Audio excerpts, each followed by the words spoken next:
ఇప్పుడు సొరకాయ పచ్చడి ఎలా చేసుకోవాలో చూసేద్దాం. ఈ సొరకాయ అయితే మనం తీసేసుకుందాం.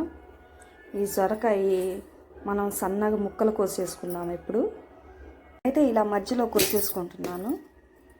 లోపల విత్తనాలు ఉన్నాయి కదా, అవి అయితే తీసేద్దాం. మనం ముదిరిపోయింది కాబట్టి. లేతగా ఉంటే మీరు పచ్చడిలో వేసుకోవచ్చు, చాలా బాగుంటాయి. నేనైతే తీసేసుకుంటున్నాను. తీసేద్దాం నీట్గా.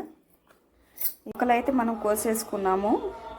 ఇందాక చూపించాను కదా మీకు సొరకాయ, ఆ సొరకాయకి ఇన్ని ముక్కలు వచ్చేసాయి. మనమైతే ఆయిల్ అయితే 1/2 కిలో వేసుకున్నాము. ఆ ముక్కలకు వచ్చేసి 1/2 కిలో ఆయిల్ వేసుకున్నాను. ఇప్పుడు వీటిని మనం ఆయిల్లో వేసుకుందాము. బాగా హీట్ అయ్యాక ఆయిల్ ఇందులో వేసుకోవాలి. ఒకసారి తిప్పేసుకుందాం. మనం ఒకసారి ఇదంతా తిప్పేసుకుందాము. 2 స్పూన్లు మెంతులు, 2 స్పూన్లు మెంతులు తీసేసుకున్నాం కదా. కొద్దిగా ద్వారగా వేగిన తర్వాత మనం ఆవాలు వేసేసుకుందాం. ఎందుకంటే బాగా ఏగకూడదు ఆవాలు, వెంబట ఏగుది.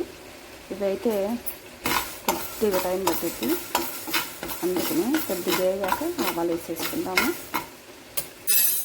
4 టేబుల్ స్పూన్ వేసుకున్నాము.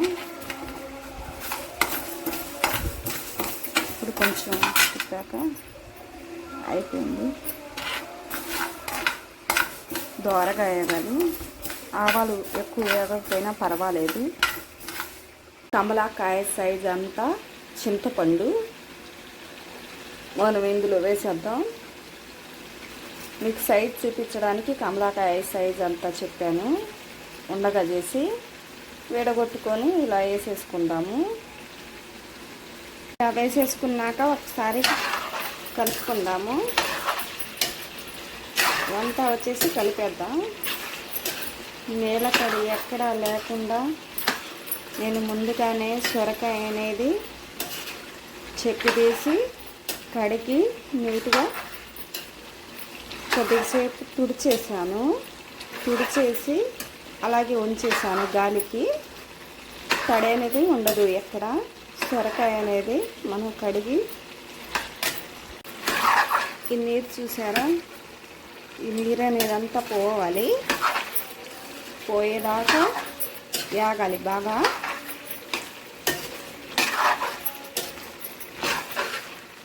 సొరకాయలో నీరు అన్నమాట ఇదంతా.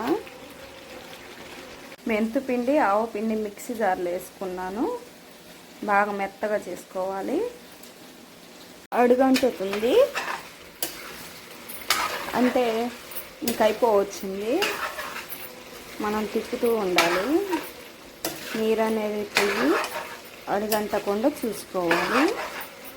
అయిపోయింది. ఇంకా మనం స్టవ్ ఆపేసేసుకుందాం. ఇదనేది ఆయిల్, కొంచెం ఆయిల్ ఉంటుంది. నీరంతా పోయి కొద్దిగా ఆయిల్ ఉంటుంది అన్నమాట. ఉప్పు అయితే మనం గిద్దెడు వేసుకుందాము. దీంతో వచ్చేసి 1 వేసుకున్నాము. ఇదంతా వచ్చేసి బాగా చల్లారింది. చల్లారాక మనం ఉప్పు వేసుకున్నాము.